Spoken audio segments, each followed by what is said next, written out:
Rabbil alamin wassalatu wassalamu ala ashrafil anbiya'i wal mursalin nabiyina Muhammadin wa ala alihi wa sahbihi ajma'in amma ba'du. Pemirsa Raja TV dan juga pendengar Raja-Raja dimanapun antum berada, alhamdulillah kita bersyukur pada Allah Subhanahu wa taala limpahan taufiknya, limpahan nikmat demikian banyak bagi kita semua sehingga kita dimudahkan bisa berjumpa dalam acara kita Fiqh Usrah di pagi yang berbahagia ini. Dan kita bihamdillah ta'ala masih bersama solusi problematika rumah tangga yang disampaikan oleh Allah dalam Al-Quran dan Rasulullah SAW dalam sunnah-sunnahnya. Dan kita sampai pada sarana yang ketiga dalam menyelesaikan atau terapi permasalahan nusyuz istri yang pernah kita bahas pada perjumpaan sebelumnya dengan nasihat yang baik, kemudian dengan dipisah ranjang, dan yang ketiga adalah dengan dipukul. Wadribuhun. Dia adalah sarana yang ketiga dari cara Al-Quran menjelaskan tentang terapi nusyuz, terapi istri yang durhaka kepada sang suami. Para ulama mufassirun, kita melihat kepada buku-buku ulama rahimahullah ta'ala, dapatkan sepakat tentang cara memukulnya. Kata mereka, memukul pada ayat ini adalah memukul pendidikan. Artinya memukul untuk mendidik, bukan memukul untuk menghukum ataupun untuk meluapkan emosi. Pukulan yang sifatnya adalah mendidik. Sehingga wajib, ini tidak boleh melukainya. Tidak boleh keras yang melukai sang istri. Melukai tubuhnya. Demikian juga tidak boleh sampai mematahkan tulang atau membuat kesleo, menjauhi wajah, dan tidak melebihi pukulan yang biasa ada pada hudud. Pada hudud. Ini disepakati para ahli mufassirin, ahli tafsir mengenai ayat wadribuhunna di sini. Kemudian Nabi kita Muhammad SAW menjelaskan juga tentang cara memukul ini. Sebagaimana dalam hadis yang sahih dari Jabir bin Abdullah radhiyallahu anhu, bahwa Nabi kita Muhammad SAW pernah bersabda di Haji Wada, fattaqullaha fin nisa. Takwalah kalian pada istri kalian. Fa innakum akhadtumuhunna bi amanillah. Karena kalian mengikatnya, mengambilnya dengan aman, dengan perjanjian kepada Allah Subhanahu wa taala. Yang Allah sebutkan mitsaqan ghalidha. Wastahlaltum furujahunna bi kalimatillah. Dan kalian halalkan kemaluannya dengan kalimatullah. Walakum alaihinna alla yu'ti'na firasyakum ahadan takrahunahu. Dan kamu punya hak atas mereka agar tidak ada seorang pun yang kamu benci menduduki permadani ataupun kasurnya kamu. Fa in fa'alna dzalika, kalau mereka berbuat demikian, artinya berbuat nusyuz, fadribuhunna darban ghaira mubarrihin. Maka pukullah dia dengan pukulan yang tidak sampai keras, tidak melukainya. Walahunna 'alaikum rizquhunna wa qiswatuhunna bil ma'ruf. Dan mereka punya hak sekalian, rizkinya, makan minumnya, pakaiannya dengan ma'ruf. Demikian juga Imam Ibn Abbasin radhiyallahu ta'ala menjelaskan makna ad-darb ghair mubarih. Dia mengatakan bisiwaki wa nahwi, dengan siwak atau yang sejenisnya, dengan kayu siwak yang kecilnya sebesar ibu jari kita ini, ya, dengan kayu siwak atau yang sejenisnya. Oleh karena itu para ulama akhirnya memberi kepada kita syarat-syarat, ya, yang perlu kita perhatikan dalam memukul ini. Kata ulama rahimahullah, telah ada sana beberapa syarat yang harus terpenuhi dalam kita memukul atau hukuman memukul ini. Yang pertama adalah yakuna darban ghair syadid. Ya, pukulannya itu tidak keras. Yang kedua, yajtanibul wajh, menjauhi wajah, sebagai bentuk memuliakan wajah. Yang ketiga, tajtanibul batn, menjauhi mukul perut, wa mawadi al-makhufah, dan tempat-tempat yang berbahaya, bagian tubuh yang berbahaya, khawatir terbunuh. Jadi memukul tidak boleh di tempat-tempat yang berbahaya dari tubuhnya. Demikian juga para ulama mengatakan bahwa memukulnya itu, ya, hanya 10 kali pukulan atau kurang. Dengan dasar sebuah hadis Nabi kita Muhammad SAW, la tajlidu fawqa asrah aswad illa fi haddin min hududillah. Janganlah kalian mencambuk atau memukul di atas 10 pukulan kecuali pada had min hududillah, pada hukuman had yang sudah kita kenal dalam syariat Islam. Kemudian yang terakhir adalah, ya, alla yakuna darbu la bisautin qasin, tidak boleh dengan kayu yang keras atau benda yang keras. Karena maksudnya adalah untuk ta'dib, pendidikan, dan agar ia merasa bahwa suaminya menghukum dia karena salahnya. Sehingga memulainya dengan yang ringan, terus yang naik sampai ia merasa bahwa suaminya memukul ini karena apa? Karena ia berbuat kesalahan, melanggar syariat Islam. Lihatlah bagaimana Islam mengatur detail sebuah aturan. Tidak hanya begitu dengar ayat ini atau mendengar ayat ini langsung ada di benak kita akan pukul istri kita dengan pukulan yang kita inginkan. Tidak. Ada syarat-syaratnya. Sehingga orang yang memukul itu harus tidaklah dengan tingkat emosi yang besar. Kenapa? Karena tidak mungkin bisa melakukan syarat-syarat ini orang yang sedang emosinya itu tak terkendalikan.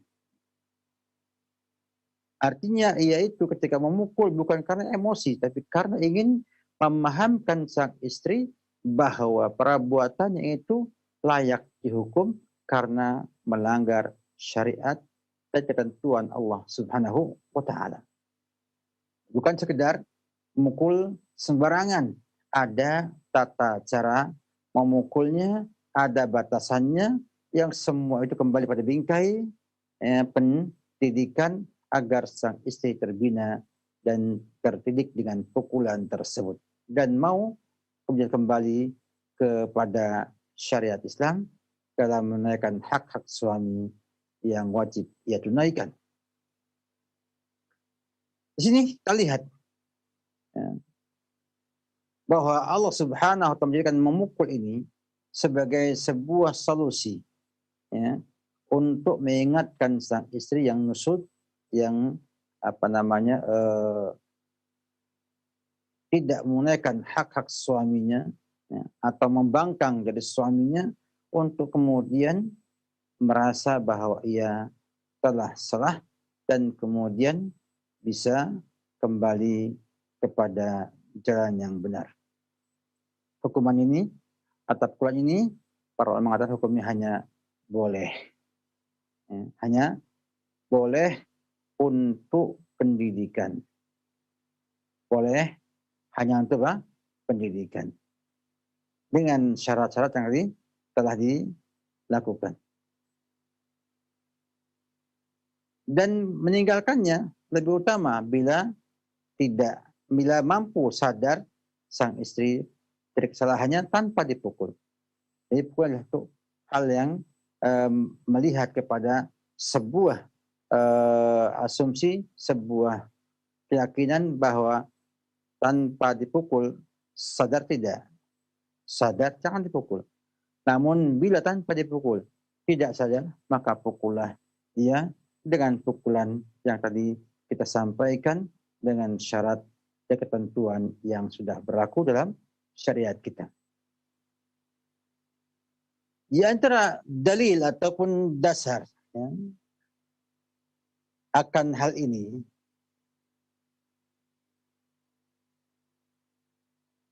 disampaikan oleh Nabi kita Muhammad SAW dalam hadis yang sahih dari Abdullah bin Zam'ah.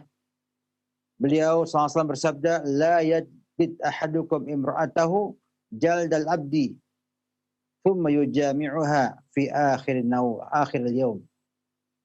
Janganlah salah seorang kalian memukul istrinya dengan pukulan hamba. Artinya memukul kayak memukul hamba sahaya. Artinya dengan pukulan yang tidak menggunakan kaidah, yang bukan mendidik. Kemudian menggaulinya di akhir hari, di malam hari. Hal ini menunjukkan adanya bolehnya ya memukul dengan tidak keras. Disyaratkan bolehnya memukul wanita. Bolehnya memukul wanita. Dengan apa? Dengan menjauhi dua hal. Yaitu melampaui batas dalam memukul sang wanita, kemudian menggauli di malam harinya.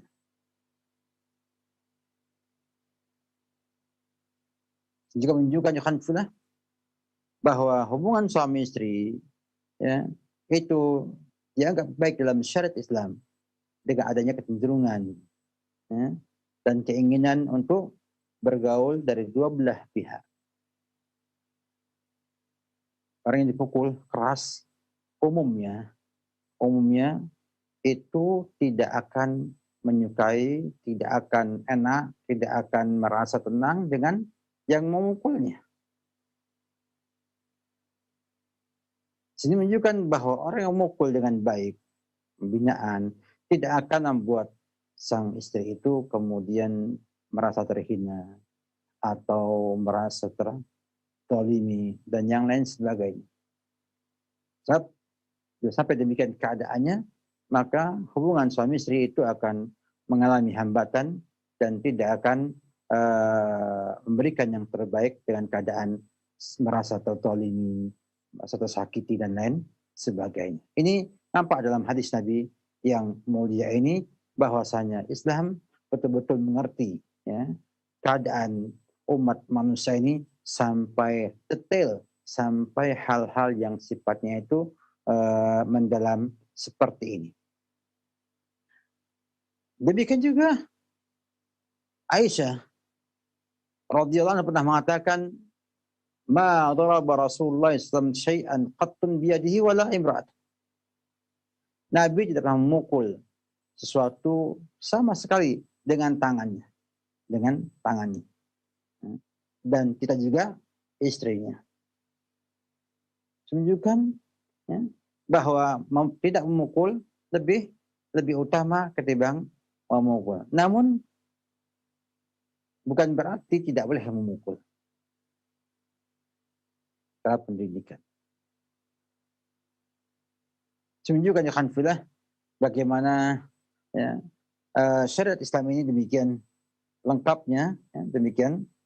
lengkapnya, sehingga kita sebagai seorang Muslim harus berusaha untuk memperhatikan hal ini. Dari sini tampak bahwa Islam membolehkan seorang menggunakan hukuman pukulan untuk mengembalikan istrinya yang durhaka kepada dia dengan ketentuan-ketentuan yang telah disampaikan terdahulu. Sehingga betul-betul seorang laki-laki itu memukul suaminya, memukul istrinya, maaf ya, enggak dengan sebuah tujuan yang baik, tujuan pembinaan dan tidak sampai melukai tubuh sang wanita tersebut.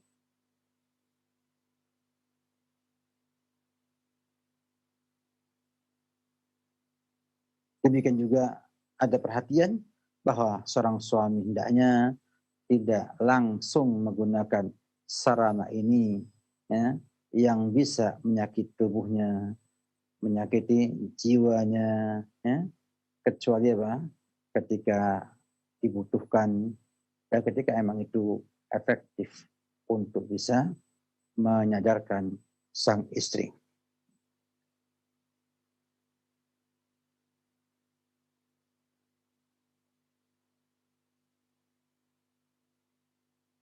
Demikianlah kita lihat bagaimana para ulama rahimahullahu taala menjelaskan tentang makna memukul dalam ayat yang mulia ini. Baik, di sini kita lihat ada 3 cara ya, yang Allah sampaikan dalam Al-Quran untuk mengobati atau terapi nusus. Yang pertama adalah wa'ad, nasihat. Yang kedua adalah hajar fil madaji. Yang ketiga adalah ad-darb ghair mubarih. Sepakat para ulama ini adalah cara pembinaan istri ketika sedang nusus. Hanya bedanya adalah apakah itu urut dari wa'ad dulu naik ke hajar ya, fil madaji baru kemudian ke darb ya, atau tidak.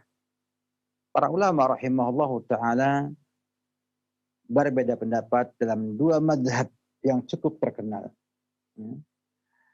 Yang pertama mengatakan bahwa wajib tertib, wajib urut, dari nasihat dulu ke 4 naik ke hajar fil madaji baru kemudian ke darab yang terakhir.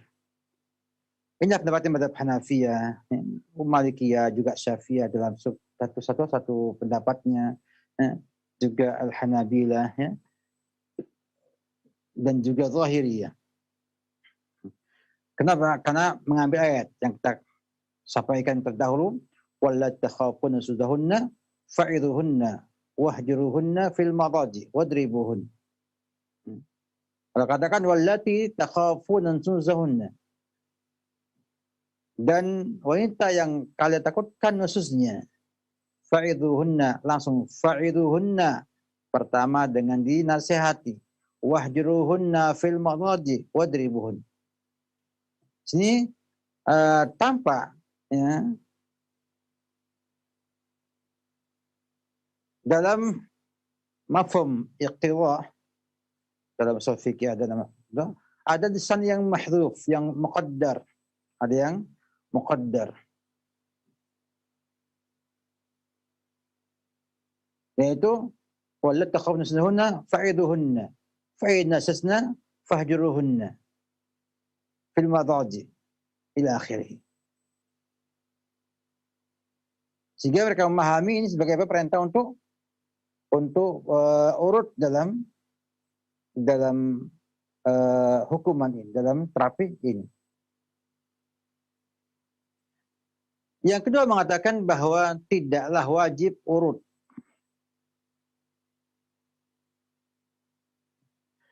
Bisa juga menggunakan seluruhnya.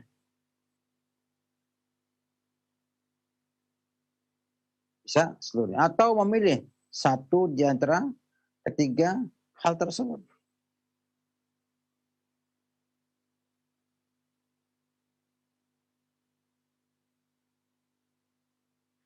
Inilah pendapatnya mazhab Syafi'iyah ya, yang paling terkenal ya, ataupun yang rajih pada pendapat ulama-ulama Syafi'iyah.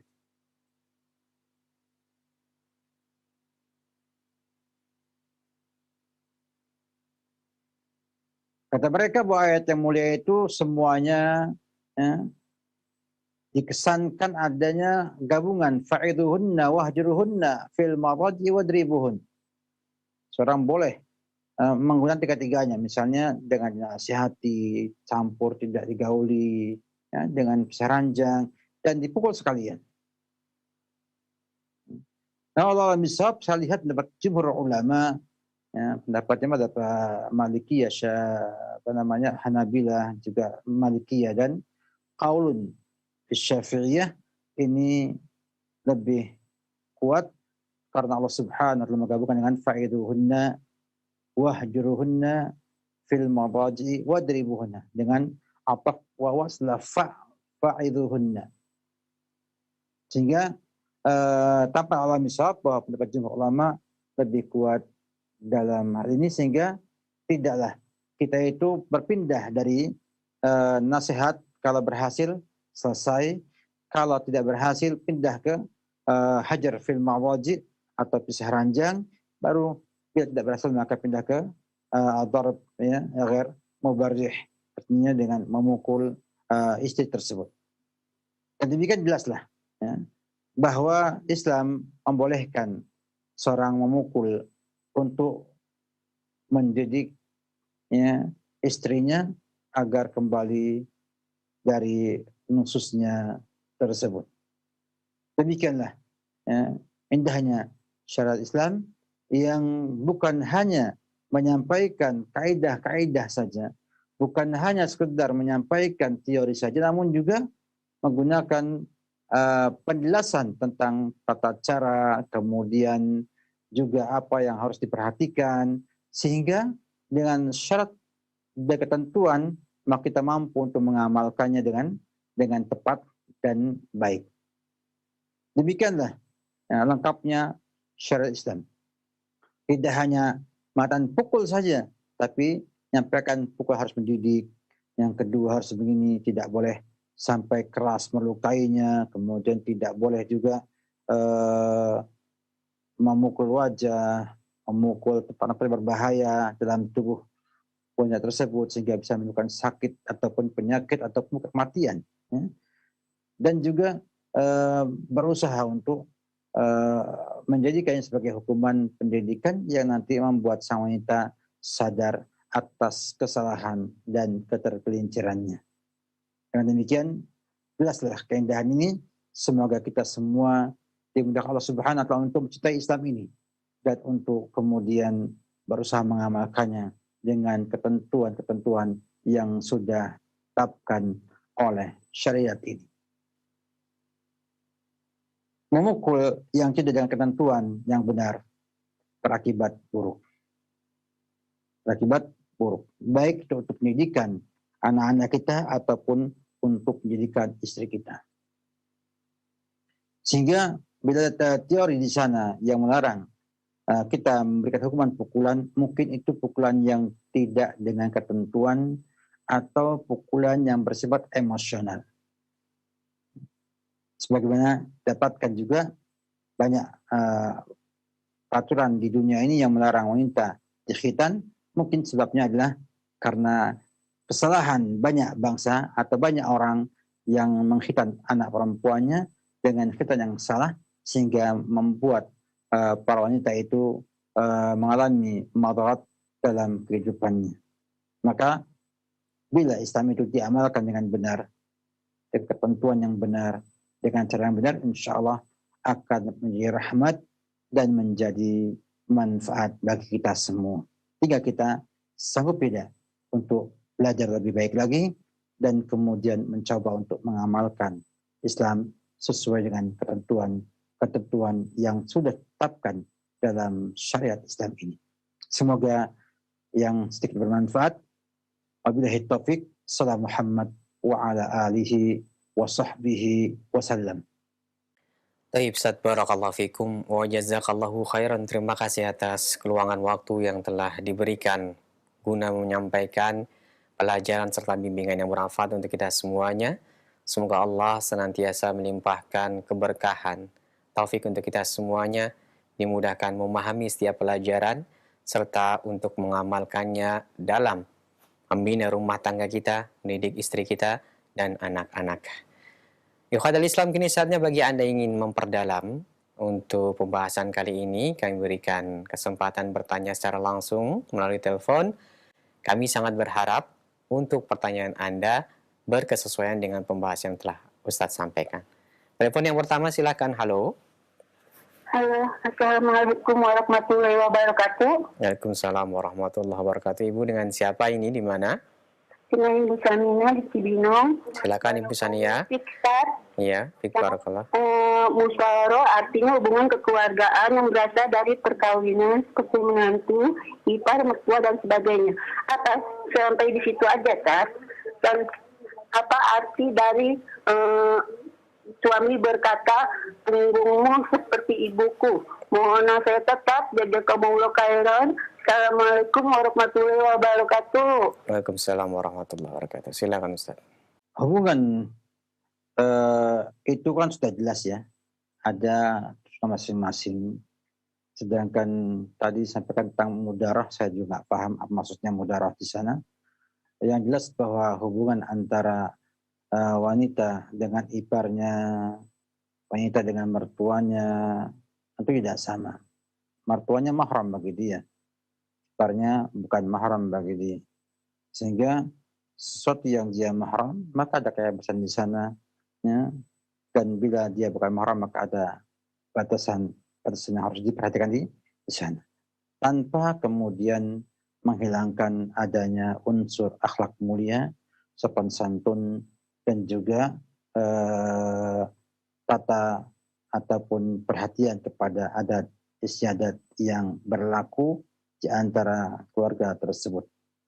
Sehingga dengan menyesuaikan semuanya, dengan mencoba untuk melihat apa yang ada di keluarga itu dalam adat istiadatnya, kemudian melihat kepada Islam, mungkin nggak kita gabungkan, kita amalkan semuanya, bila mungkin kan maka lebih baik untuk diterapkan dalam hal ini. Allah alam bishawab. Sedangkan tentang ucapan suami kepada istrinya, anti ka dhahri ummi, kamu seperti punggung ibuku. Ini masuk dalam bab zihar, ya. Di mana artinya apa? Artinya dia mengharamkan sang istri itu, ya, seperti haramnya punggung ibuku. Di sana ada unsur, di sana ada unsur menyamakan untuk itu. Ucapan seorang yang mengatakan kamu kayak ibu saya tidak ada masalah, karena dia hanya untuk apa? Untuk mengatakan ada persamaan antara istri dengan ibunya. Itu bukan masih dalam kaidah zihar. Zihar dalam Islamnya dipakai oleh orang-orang dahulu untuk mengharamkan hubungan suami istri. Mereka berzihar supaya mereka tidak hubungan selama waktu tertentu. Dan ini merupakan perkara yang tidak baik. Ketika menyamakan istri dengan ibu dalam hal yang bersifat lebih, bukan hanya fisik ya. Jadi menganggap dia kayak ibunya. Makanya mahunna ummahatuhum in ummahatuhum illati waladnahum. Sampai dengan qaul munkar wa zura. Menunjukkan bahwa zihar tidak semata hanya ucapan demikian tanpa serta adanya maksud di sana. Nanti kita bahas, insyaallah mudah-mudahan dalam waktu yang akan datang tentang hukum zihar yang lebih jelas insyaallah ta'ala. Jadi berhati-hati dalam hal ini karena zihar itu hukumannya cukup berat, tidak boleh menggauli istrinya sampai bebaskan budak. Bila nggak mampu dan nggak ada, maka puasa 2 bulan berturut-turut, bila nggak kuat baru ya memberi makan 60 orang miskin. Wallahu a'lam bishawab. Barakallahu fikum. Terima kasih Ustadz atas nasihat dan jawaban yang bermanfaat yang telah disampaikan. Semoga bermanfaat untuk penanya khususnya serta kita semuanya. Selanjutnya masih kami berikan kesempatan dan waktu untuk bertanya langsung via telepon. Halo. Halo, Assalamualaikum Ustaz. Waalaikumsalam warahmatullahi wabarakatuh. Bapak dengan siapa ini, di mana? Dengan Bapak Andre dari Padang, Pak. Silakan Pak Andre langsung pertanyaannya ya. Mau tanya istri, Ustaz. Kebetulan istri saya alasannya liburan atau dengan membawa anak 2 orang kan. Halo? Ya, langsung lanjutkan, Pak. Dia berliburan ke rumah orang tuanya ke Lampung. Jadi pas di Lampung dia nggak mau balik lagi, Ustaz. Nggak mau. Itu bagaimana? Lalu saya ceraikan lewat WA, Ustaz. Itu bagaimana hukumnya, Ustaz? Ya, cukup ya, Pak. Ya, cukup. Terima kasih, Ustaz. Assalamualaikum warahmatullahi wabarakatuh. Waalaikumsalam warahmatullahi wabarakatuh. Silakan, Ustaz. Tentang sikap istri yang berbuat demikian ini masuk ke dalam kategori nusus. Dalam kategori nusus. Artinya ia tidak mematuhi suaminya. Dia minta pulang ke rumah orang tuanya, kemudian bawa anaknya, setelah itu tidak mau pulang ke rumah suaminya. Dia berdosa. Dia berdosa dan sang suami hendaknya menasihati dia. Ya. Kemudian menginteraksi juga melihat apa sebabnya. Apa sebab kok begitu. Bila ada hal yang tidak baik, artinya bila suami merasa dari itu semua koreksi yang ada, ternyata suami yang salah, saya minta maaf sama istri. Minta maaf sama dia, kenapa saya begini, sampaikan alasan yang ada. Kalau memang khilaf, sampaikan khilaf, minta maaf. Karena zalim itu terlumat yaumul qiyamah. Kita diminta untuk tidak berbuat zalim pada orang lain. Itu juga istri. Tapi kalau kemudian alasannya dia tidak pulang itu bukan hal yang baik. Bukan hal yang baik. Maka bisa saudara nasihati, ya, dan kalau mukul kan nggak mungkin di rumah mertua, ya, karena ada pihak ketiga yang akan mungkin akan marah atau mungkin akan timbul madarat yang lainnya. Maka pertimbangkan apabila kemudian dia dicerai itu lebih baik, maka ceraikan. Artinya untuk menyerapkan 3 hal tadi itu susah sekali. Kalau nasihat gak mempan. Kalau pesanan jangan emang dia sudah pergi. Hanya dia gak butuh pada suaminya. Sudah pergi dan tidak lagi sama suaminya.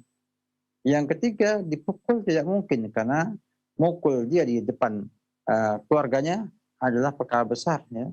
Mungkin dianggapnya akan muncul sebuah prasangka buruk, ya, bahwa kita KDRT dan sebagainya. Maka di sini seorang suami harus pintar untuk menilai. Namun sebelumnya tentunya butuh analisa dulu. Apa sebabnya? Kalau memang suami dia sudah nggak tahan lagi, nggak sabar lagi bersama dengan Anda, maka ceraikanlah. Sampaikan kalau memang itu yang terbaik, silahkan mengajukan cerai atau saya ceraikan.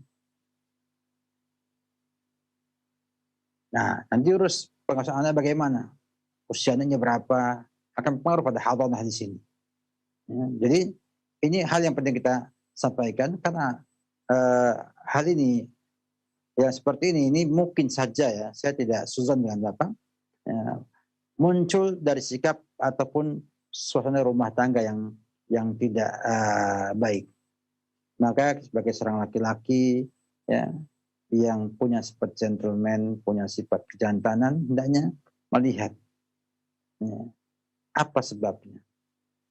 Mungkin sebabnya adalah orang ketiga, entah mertua, entah juga orang tua kita atau famili kita yang membuat dia akhirnya nggak tentram dan akhirnya meninggalkan rumah itu dan nggak mau kembali ke rumah suaminya, atau dari pihak suami berbuat kesalahan dan kezaliman, atau memang betul-betul dia sudah kehilangan cinta kepada suaminya. Maka bila sudah yang ketiga ini, memang bagusnya memang diceraikan. Apa artinya hidup di sebuah rumah tanpa ada cinta, kasih sayang antara suami istri.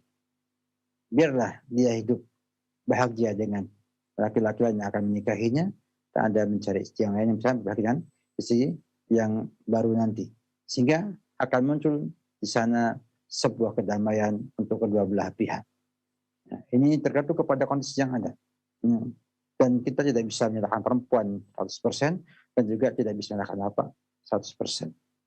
Kalau apa lihat setelah meninjau itu semuanya bahwa perceraian lebih baik daripada dipertahankan, maka apa punya hak menceraikannya. Boleh dan punya hak menceraikannya. Dan bila sampai ada di sana kemaksiatan yang besar, ya, seperti selingkuh atau yang lainnya, atau orang ketiga yang mengganggunya, maka apa? Lebih baik menceraikannya karena itu berbahaya bagi keutuhan rumah tangga di masa yang akan datang. Lihat lagi, ya, pada dia nasihati, yang sampaikan semuanya. Bila kemudian dia sadar dan kembali, maka alhamdulillah perbaiki rumah tangga Bapak dengan sebaik mungkin. Yang kurang ditambal, yang banyak diluruskan, yang belum sempurna disempurnakan. Insya Allah bila ada cinta di hati keduanya akan bisa bantu kembali dan bisa membina dengan baik rumah tangganya, dengan syarat tadi semua ingin memperbaiki keadaan masing-masing untuk menggapai kebahagiaan dalam rumah tangga tersebut. Wallahu a'lam bishawab. Barakallahu fikum Ustaz, terima kasih atas nasihatnya, semoga bermanfaat. Selanjutnya kami berikan kesempatan kembali, silahkan. Halo. Halo, Assalamualaikum Pak Ustaz. Waalaikumsalam warahmatullahi wabarakatuh. Dengan siapa ini, di mana?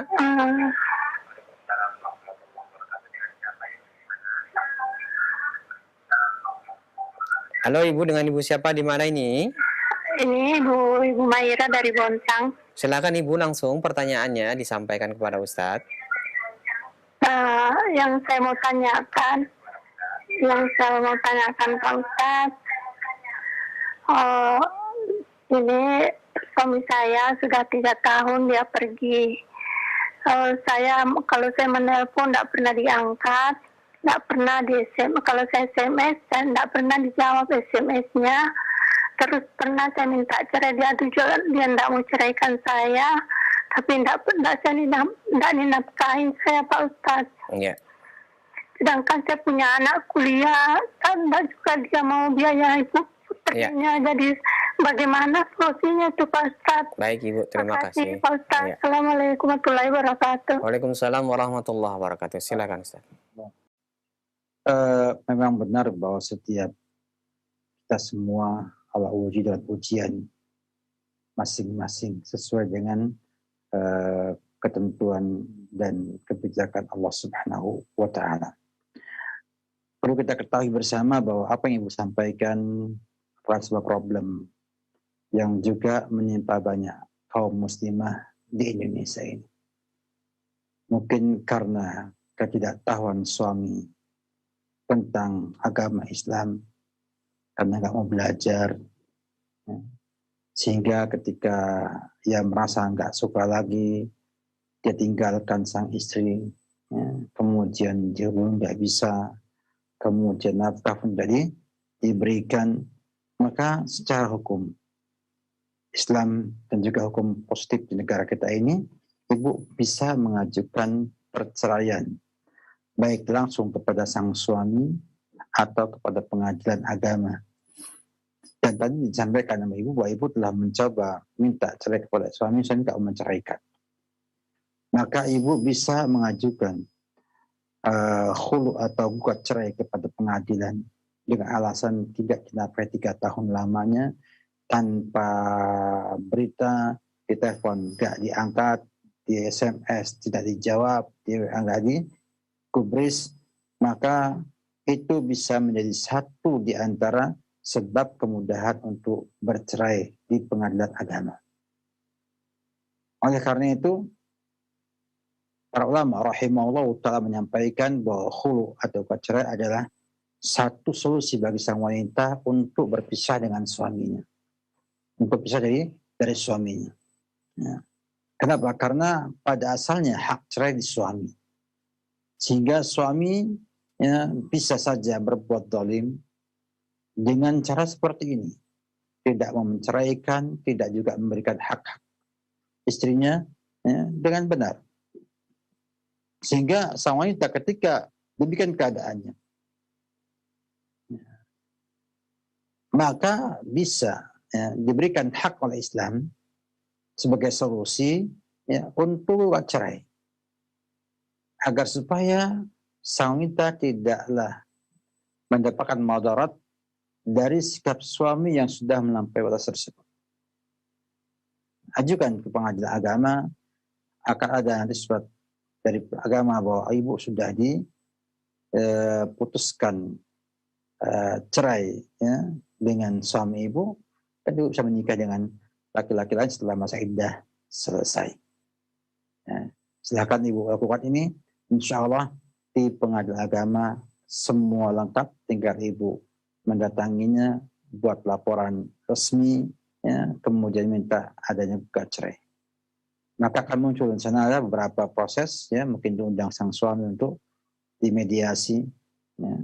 Ibu bisa menuntut kepada suami nafkah tersebut.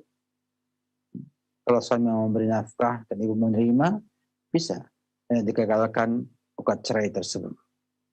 Sehingga artinya gugat cerai tidak final.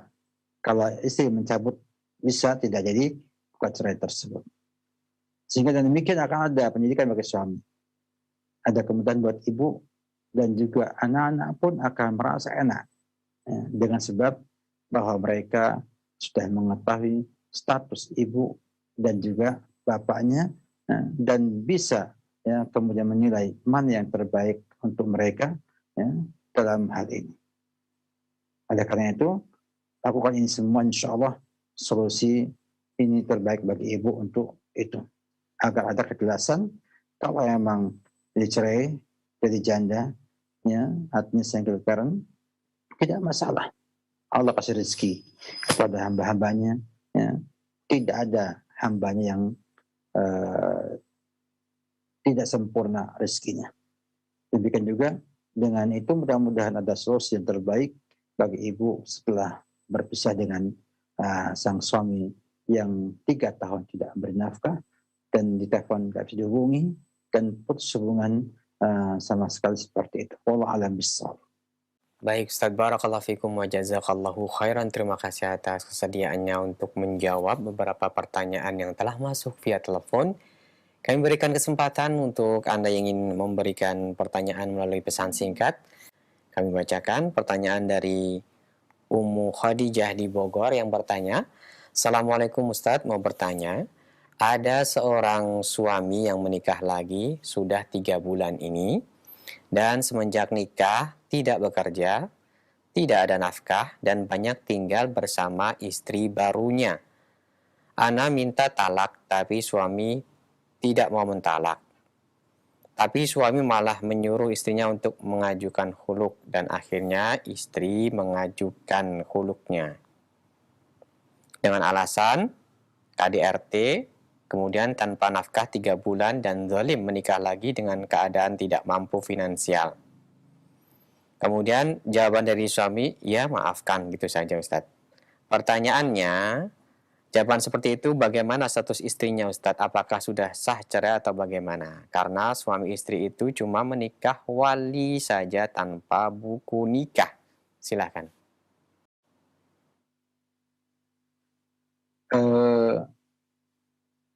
Melihat kasus yang Anda sampaikan, ya, ini merupakan perkara yang sebetulnya boleh dikatakan ada kezaliman dari sang suami dan juga ada keteladoran dari sang istri. Kita hidup di Indonesia, sebuah negara yang punya aturan, banyak hukum yang berlaku. Mestinya kita sebagai seorang manusia, seorang warga negara, harus mengerti itu semua. Agar nanti mudah bila ada permasalahan di perjalanan hidup kita. Dan sang suami zalim dalam hal ini. Atau mungkin juga merasa bahwa ia menang angin karena memang menikah dengan wali tanpa dengan surat menyurat dari negara, ya, maka dia akhirnya berbuat semena-mena. Padahal bukanlah tidak ada di sana solusi untuk berpisah dengan sang suami tersebut. Bisa dengan cara, ya, sang wali, ya, yang mendesak kepada sang suami untuk menceraikan anaknya. Karena waktu itu wali yang menyerahkannya kepada sang laki-laki tentunya bertanggung jawab juga untuk menyelesaikan masalah tersebut. Yang kedua, bisa diurus juga ke pengadilan, insya Allah, ya, dengan cara melaporkan dulu bahwa ia telah menikah walaupun dengan perwalian tanpa saksikan oleh panel agama. Dia minta pada mereka solusi agar bisa keluar surat perceraian dari pengadilan agama. Dan itu masih bisa di Indonesia bila kita mau agak susah sedikit ya melakukannya. Cuma memang agak lebih susah daripada kita punya buku pernikahan tersebut. Atau mendesak dengan cara bagaimana agar sang suami itu mau memberikan persetujuan atas khuluknya saudari. Misalnya buat cara ya, ketemu kemudian sampaikan semua, kalau ia mengatakan silahkan, maka berarti selesai, tinggal kasihkan maharnya atau kompensasinya kepada sang suami, maka selesai acaranya. Anda kemudian menaikkan istibra ya, sekali haid dan bebas untuk selanjutnya mencari pasangan yang lebih baik lagi. Itu hal yang perlu kita ketahui ya, bersama bahwa melanggar ya, ataupun tidak mentaati peraturan dan perundangan yang berlaku di sebuah daerah, sebuah negara, memang ada resiko. Ada resiko yang kita harus perhatikan. Itu pun masih ada solusinya, tapi memang lebih susah daripada yang bisa mentaati aturan dengan benar dan tepat. Nah, jadi jangan khawatir, Anda bisa berbuat demikian bila betul-betul menjadi solusi perceraian ataupun perusahaan tersebut. Tapi kalau kemudian tidaklah itu menjadi yang terbaik, artinya dengan bertahan, bersabar, memahamkan suami sampai kemudian dia mau menerima dua-duanya dan mau bekerja lagi, maka itu bukan hal yang jelek. Sehingga dia bisa berdampingan dengan dua istrinya, yang pertama dan yang kedua tanpa ada perceraian, dan kemudian suami bisa adil dalam hal ini sehingga bisa memberikan nafkah pada keduanya. Kalau enggak beri nafkah lahir, ya paling enggak ada nafkah batin yang mungkin bisa membuat kedamaian, kenyamanan dalam rumah tangga.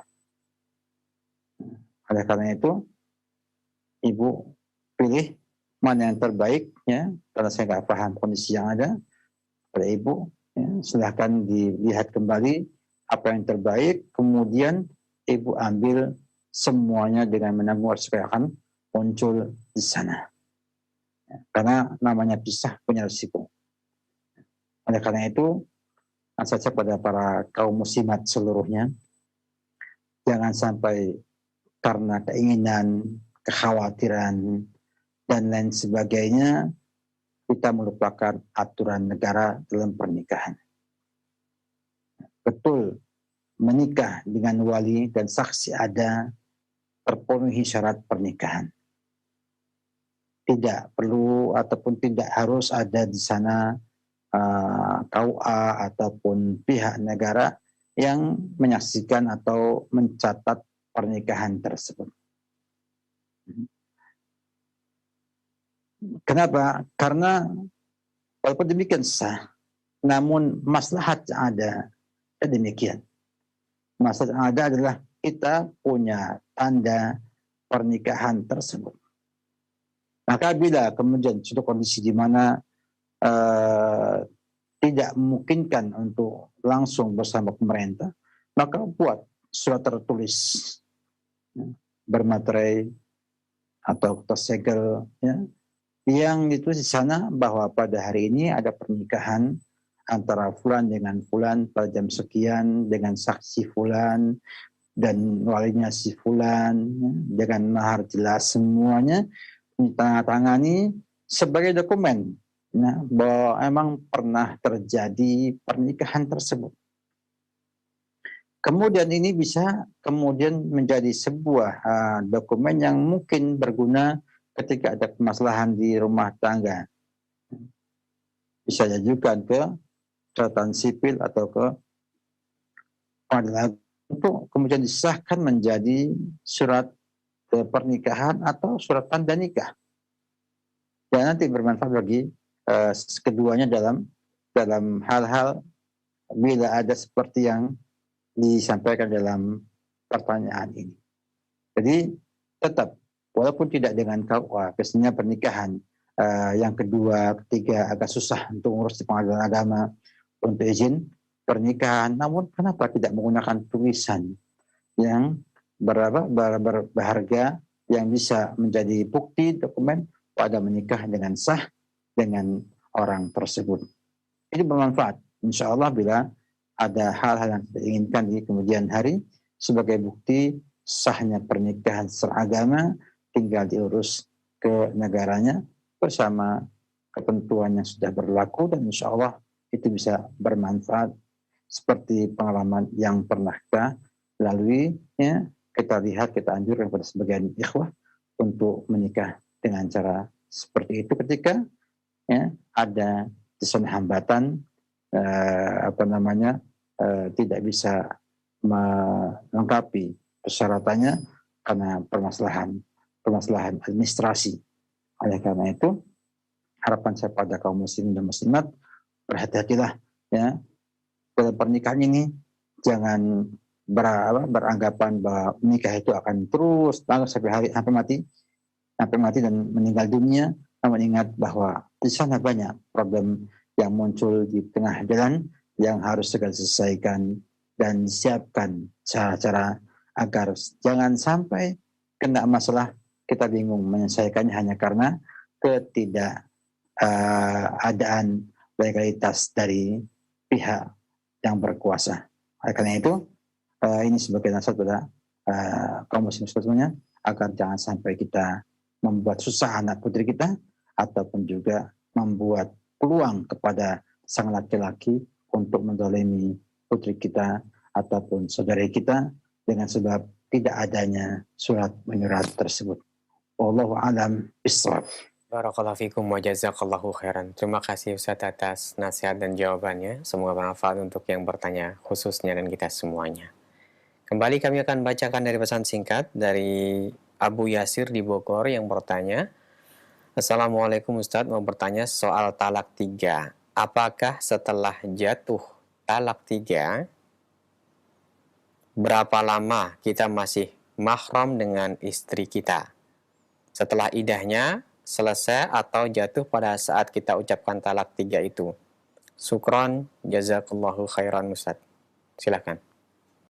Sah talak 3 sesuai ketentuan yang berlaku dalam Islam, maka otomatis bukan lagi mahram. Artinya sudah jadi orang asing, sehingga tidak ada kewajiban nafkah, tidak ada kewajiban menyiapkan tempat tinggal baginya. Sebagaimana kisahnya Fatimah binti Qais yang disampaikan Nabi kita Muhammad SAW. Oleh karena itu, bila sudah talak 3 jatuh sah, maka istri berpisah dari suaminya, kemudian ia menunaikan iddahnya dia, baru kemudian boleh menikah dengan orang lain. Ya. Demikian Allah alam bissawab. Barakallahu fikum wa jazakallahu khairan Ustaz. Terima kasih atas jawaban dan nasihatnya. Kami akan bacakan kembali dari pertanyaan pesan singkat. Assalamualaikum warahmatullahi wabarakatuh Ustaz. Izin bertanya. Pertanyaan dari hamba Allah, titipan dari teman. Beliau mempunyai suami yang temperamen jika ditegur dan diingatkan seolah dia tidak terima dan langsung mengatakan cerai Ustaz. Apakah hal demikian sudah sah cerai?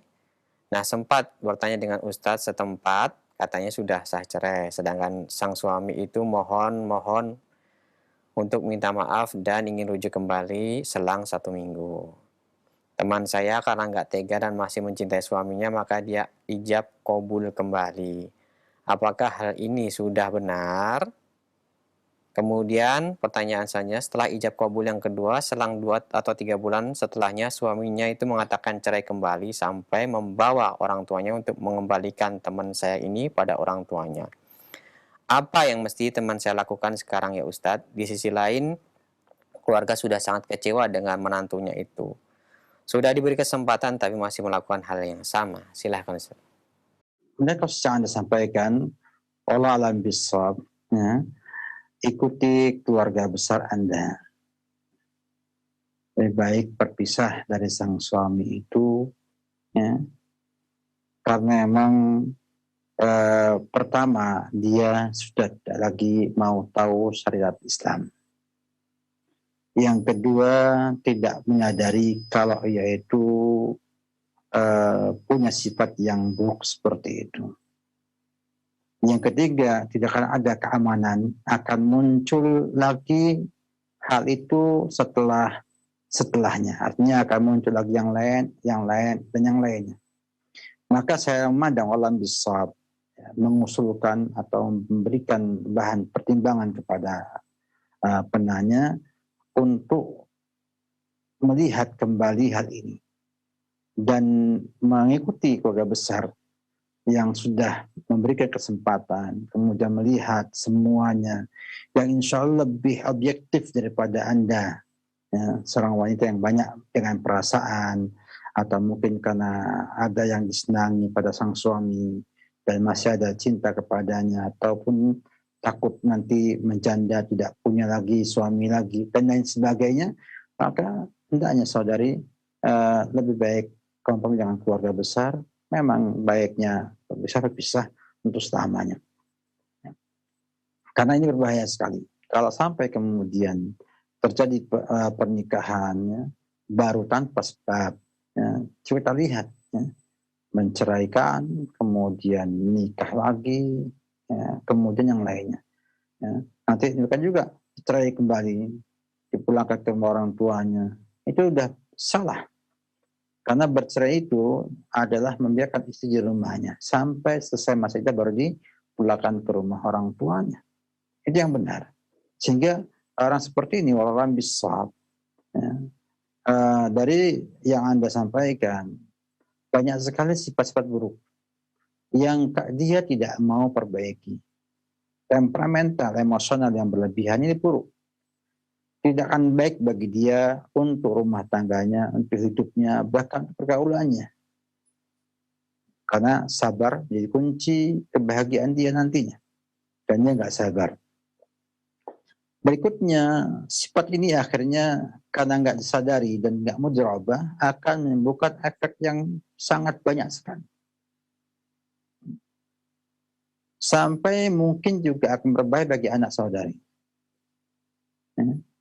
Oleh karena itu, kalau alam bisawab, ya, dipertimbangkan kembali oleh saudari untuk menyelesaikan, ya, sampai di situ. Kemudian setelah itu, anggaplah dia orang lain dan hilangkan semua kenang-kenangan yang lama, kemudian mencari suami yang baru, yang lebih baik agamanya, yang mau tahu syariat, yang mau tahu akhlak yang mulia, agar saudari bisa bahagia bersamanya. Wallahu alam bisawab. Barakallahu fikum, terima kasih atas nasihatnya. Selanjutnya kami akan bacakan pertanyaan yang telah masuk, masih dari pesan singkat. Assalamualaikum Ustadz, dari hamba Allah yang bertanya, ada seorang istri lebih dari 10 tahun tidak bisa melayani batin suaminya tanpa ada upaya mencari solusi diri. Saat suami minta izin nikah lagi, istri malah minta cerai. Demi kebahagiaan anak-anaknya, suami memilih mempertahankan rumah tangganya walaupun harus menahan diri atau menyiksa diri sendiri.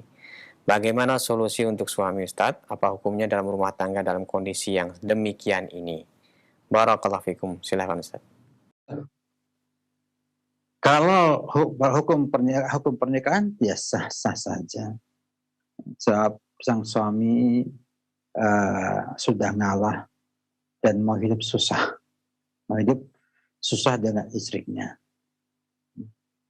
Tapi kalau saya ingin nasihati pada sang suami, Coba dipikirkan baik-baik, dianalisa baik-baik.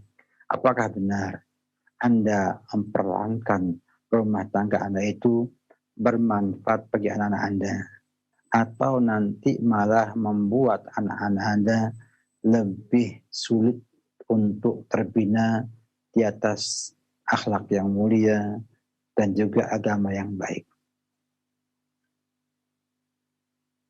Sebab di sebuah rumah tangga yang kering, artinya hubungan antara suami istri itu tidak baik. Apalagi sang anak melihat sang ibu nggak layani suaminya, layani bapaknya pun tersiksa setiap harinya, tentu akan berefek pada pembinaan anak-anaknya. Ini harus dipikirkan kembali. Yang kedua, alhamdulillah Allah Subhanahu wa taala memberikan solusi kebahagiaan laki-laki ya, dengan berpoligami bila tidak mendapatkan pada yang pertama. Sehingga jangan sampai kemudian Anda mempertahankan sesuatu membuat Anda akhirnya menjadi rusak. Bila Anda punya agama baik, mungkin bisa bertahan dari godaan yang ada di luar. Bila Anda kemudian tidak baik agamanya, tidak punya pertahanan baik, atau paling tidak punya nama yang dipertahankan di masyarakat, mungkin Anda akan berbuat hal-hal yang tidak baik. Artinya jajan di luar rumah. Ini berbahaya bagi saudara. Yang ketiga, ingat bahwa saudara itu hidup untuk akhirat. Maka semua pertimbangannya itu adalah pertimbangan akhirat, bukan pertimbangan duniawi. Bila Anda melihat secara pandangan akhirat, Anda itu lebih baik menikah dengan resiko, menikah lagi dengan resiko menceraikan yang pertama. Maka kenapa tidak? Dan bila tinjauan syariatnya itu atau akhiratnya itu mempertahankannya, juga kenapa tidak? Sehingga kita dalam meninggalkan sebuah rumah atau bercerai dan tidak bercerai, itu tinjauan adalah untuk kepentingan akhirat kita. Apakah dengan saya mempertahankan rumah tangga ini akan masuk surga ataukah tidak?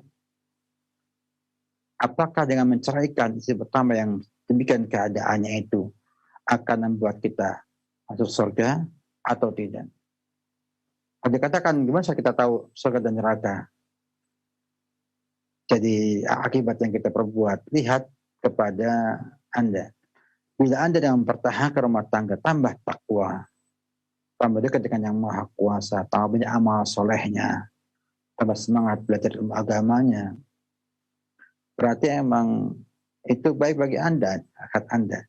Tapi bila kemudian dengan menikah yang kedua, Anda semakin bertakwa, semakin baik, semakin lebih semangat beribadah, semangat beramal soleh, maka berarti yang kedua menikah ini solusi untuk akhirat saudara. Jadi itu datang dari semuanya, ya. Karena apa? Karena kita hidup ini hanya sementara, dan tidak tahu ya, apa yang akan ada di hari esok. Maka jangan sampai kekhawatiran yang belum pasti itu akan terjadi. Demikian juga dengan Anda menikah yang kedua, belum tentu sang istri yang pertama akan minta cerai dengan sungguh-sungguh atau betul-betul meninggalkan saudara. Bisa jadi anak-anak saudara membela saudara, ya.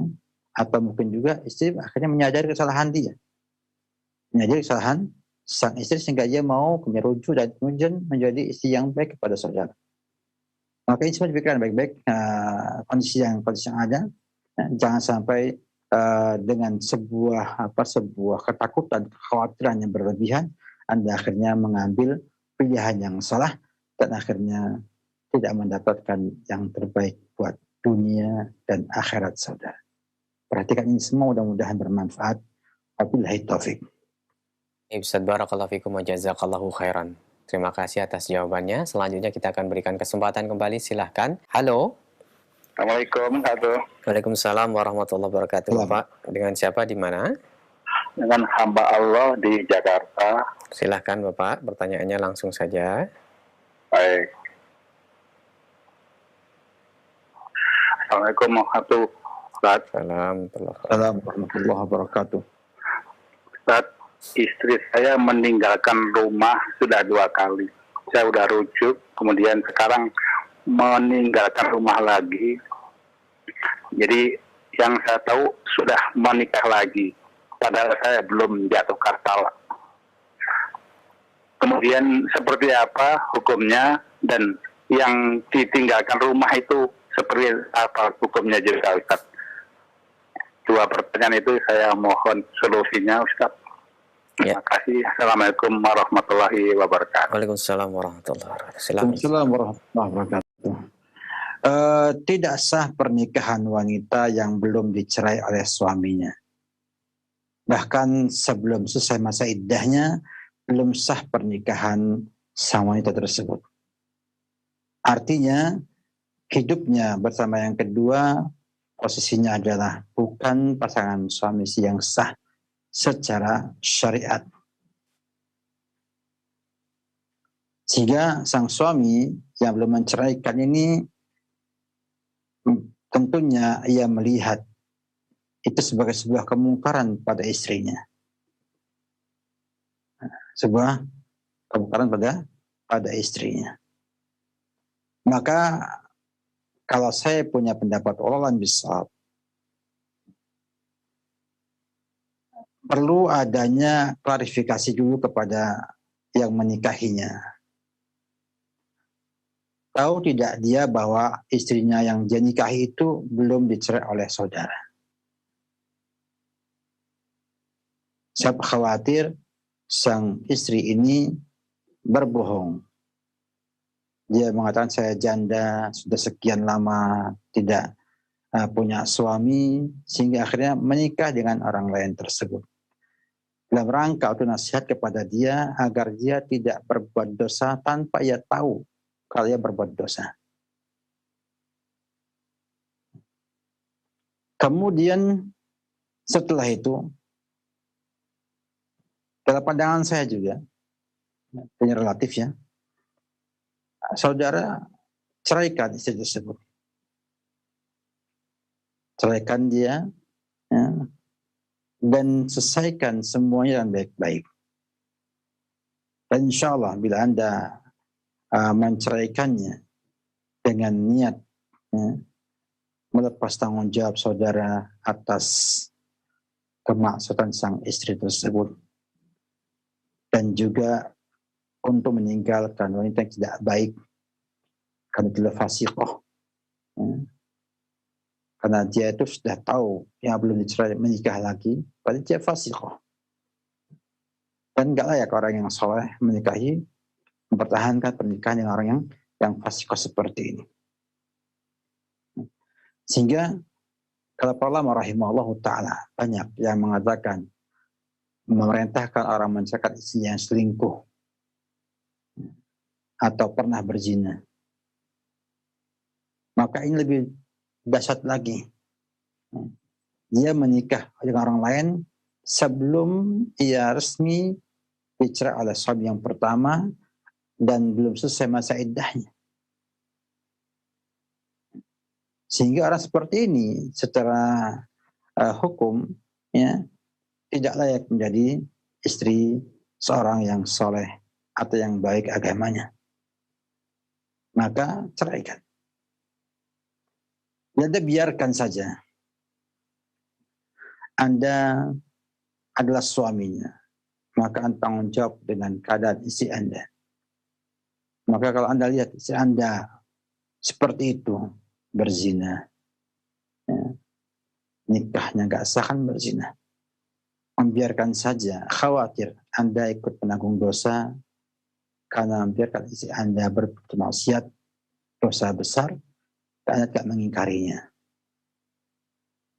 Maka saya hanya bisa saran kepada Anda, ya, pertama tadi buat klarifikasi. Jangan-jangan dia belum menikah, hanya berzina. Kalau demikian, ceraikan istri. Yang kedua, kalau betul telah menikah dengan pernikahan, maka sampaikan kepada sang wali. Orang tuanya, poin tidak benar. Karena saya tidak pernah menceraikannya. Dan belum pernah ada keterangan dari pemerintah bahwa ia telah bercerai dengan saudara. Sekalian nyampaikan juga kepada sang laki-laki tersebut agar dia sadar dan tahu kondisi yang sesungguhnya. Sebagai nasihat pada setiap muslim. Sebagai apa? Nasihat untuk setiap muslim.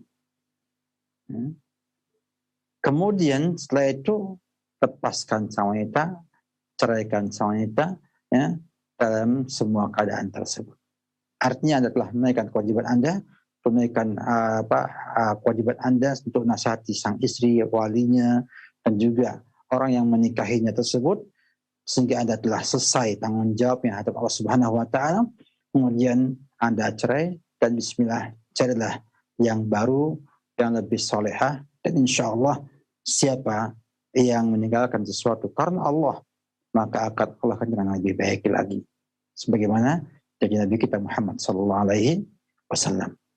Jangan sampai kita hanya karena bentuknya ataupun pengalaman terdahulu, ya, kenangan terdahulu, kita kemudian melupakan tujuan pernikahan untuk menggapai ridhanya Allah Subhanahu wa taala dengan menggapai kebahagiaan rumah tangga tersebut. Bukan hanya untuk memuaskan nafsu semata, bukan semata untuk kita enak-enak di dunia ini, namun justru yang penting adalah bagaimana menjadikan istri kita sebagai pembantu kita dalam meraih ridhanya Allah Subhanahu wa taala sehingga kita selamat bersamanya sampai ke surganya dan berkumpul di sana bersama ahlu surga yang lainnya. Wallahu a'lam bishawab. Ustaz, barakallahu fikum wa jazakallahu khairan. Terima kasih atas kesediaan Ustaz untuk menjawab beberapa pertanyaan yang telah masuk, baik dari via telepon maupun pesan singkat. Semua pertemuan kita diberkahi Allah. Dan bagi Anda yang telah mendapatkan jawaban, semoga Allah mudahkan untuk mengamalkannya dan mempraktekannya ilmu tersebut dalam membina rumah tangga kita. Nampaknya cukup sampai di sini pertemuan kita Ustadz, karena terbatasnya waktu kami mohon maaf. Sebelum kami akhiri, mohon Ustadz memberikan ihtitam. Fadal ya Ustadz. Sebagai penutup saya hanya menyampaikan sebuah saran ataupun nasihat kepada para pemirsa seluruhnya untuk tidak lupa dengan zikir pagi dan sore di masa-masa seperti ini, di mana kita dengar, kita lihat, ya, dan kita semua saksikan kondisi yang ada ini, ya, dari keterangan pemerintah, dari keterangan dokter, dari yang kita lihat, ya.